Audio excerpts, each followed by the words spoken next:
வணக்கம். இப்போ நீங்கள் பார்த்தீங்கன்னா, நான் என்ன சொல்ல வரேன்னா, நம்ம எந்த அடிப்படையில் சாமி கும்பிடுதோம்? சாமி நமக்கு எப்படி எல்லா விஷயத்தையும் சொல்லுது? சித்தர்கள் எப்படி கும்பிடுதாங்க? அப்படிங்கிறத நான் உங்களுக்கு தெளிவா சொல்றேன். நம்ம நம்ம தெய்வத்த 24 நேரம் நினச்சிக்கிட்டே இருந்து, நம்ம அந்த வழிபாடுல அதிகமான முறையில பக்திய செலுத்தும்போதும், அவங்க மேல அதிகமான அன்ப செலுத்தும்போதும், அந்த தெய்வம் நமக்கு என்ன பண்ணும்னா, நமக்கு நடக்கக்கூடிய பிரச்சனைகள முன்கூட்டியே கண்ல கொண்டு காமிக்கும். இது ஒரு வகையான ஒரு சக்தி. சில விஷயங்கள் எப்படி காமிக்கும்னா, நம்ம அதிகமாக முறையில நம்ம தெய்வ நம்பிக்கையில இருக்கும்போது, சில விஷயங்கள் நம்ம காதுல சொல்லும். "எப்பா இந்த மாரி பிரச்சனை வருதாப்பா, கவனமா இருப்பா" அப்படின்னு சொல்லும். அப்ப இது உதாரணத்துக்கு நீங்க எப்படி சொல்லணும்னா, ஏதாவது ஒரு கோயில்ல போய் நீங்க கணக்கு கேட்பீங்க. அந்த கணக்கு கேட்கும்போது, அந்த இடத்துல உட்கார்ந்துகிட்டே சாமி ஆடாம அவங்க இருந்து பதில் சொல்லுவாங்க. அந்த அம்பாளையோ, சாமியவோ பார்த்து, "அப்படியா? அப்படியான்னு?" கேட்பாங்க. கேட்டுக்கிட்டு சொல்லுவாங்க, "இப்படி இருக்காம்மா" அப்படின்னு. அவங்க அவங்க செவியில கேட்டு உங்களுக்கு அந்த விளக்கத்த சொல்லுவாங்க. புரியுதுங்களா? இன்னொரு வழிபாடு எப்படின்னா, தியான முறையில தெய்வத்திட்ட பேசுறது. எந்த தெய்வத்த நம்ம நினைச்சு தியானம் இருக்கமோ, அந்த தெய்வம் நம்மகிட்ட பேசும்.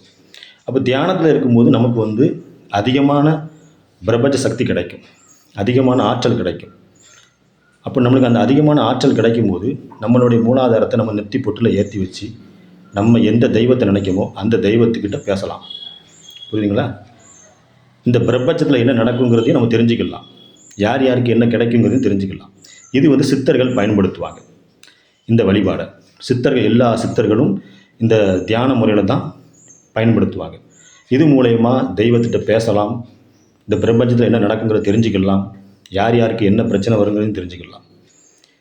தெய்வத்துக்கே பிரச்சனையா இருந்தா கூட, இது மூலியமா தெரிஞ்சுக்கிட்டு, அந்த பிரச்சனைய நம்ம இறைவன்கிட்ட சொல்லி, அது மூலியமா, அந்த பிரபஞ்சம் மூலியமா அந்த பிரச்சனைய சரி பண்ணிடலாம். தியான முறையில இருந்து. புரியுதுங்களா? அப்ப இதெல்லாம் சித்தர்கள் பயன்படுத்தக்கூடிய விஷயம். இந்த அடிப்படையில தான் எங்க முன்னோர்கள் அம்பாள்கிட்ட பேசியிருக்காங்க. புரியுதுங்களா? அப்ப அதே அடிப்படையில தான் நாங்களும் இப்ப பேசிக்கிட்டு இருக்கோம். தியானம் இருப்போம். அமைதியான முறையில இருந்து முத்தாரம்மன்ட்ட பேசுவோம். அவங்க நம்மளுக்கு தகவல் கொடுப்பாங்க. இதை தான் சித்தர் நம்மளுக்கு கொடுத்துட்டு இருக்காரு. அப்போ சித்தரும் அம்பாளும் நான் தினசரி 4 மணிக்கு தியானத்தில் இருக்கும்போது சித்தரும் அம்பாளும் சொல்லக்கூடிய விஷயம் என்னென்னா, எதையுமே நம்ம வெளிப்படுத்தணும்னு அவசியம் இல்லை. எல்லாமே தனியாக வெளியே வந்துடும்.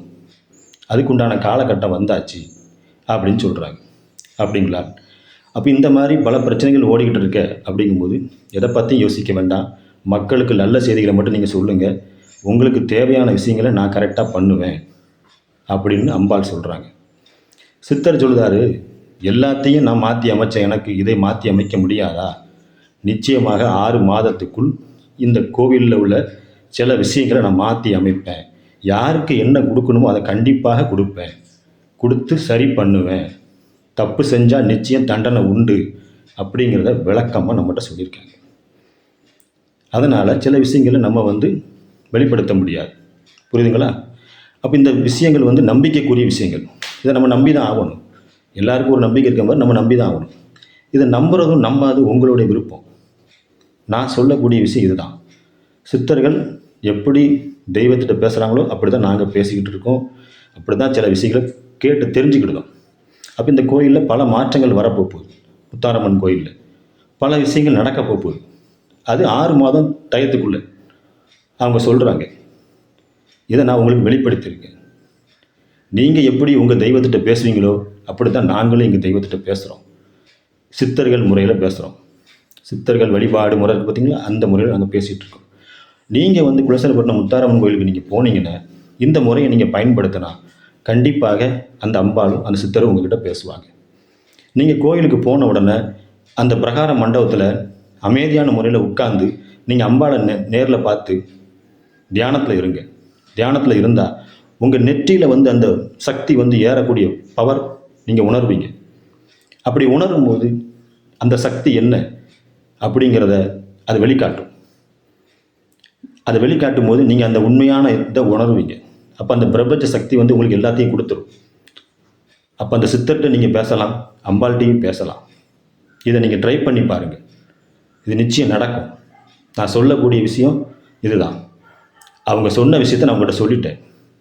வரக்கூடிய பக்தர்கள் எல்லாருமே அம்பாள் முன்னால் தியானத்தில் இருந்து உங்களுடைய குறைகளை சொல்லி கேளுங்க. கண்டிப்பாக அந்த சக்தி உங்கள் உடம்புக்குள்ளே வர்றதை நீங்கள் உணர முடியும். உங்கள் மனசு கட்டுப்படும். உங்களுக்கு ஒரு புது மாற்றம் வரும்.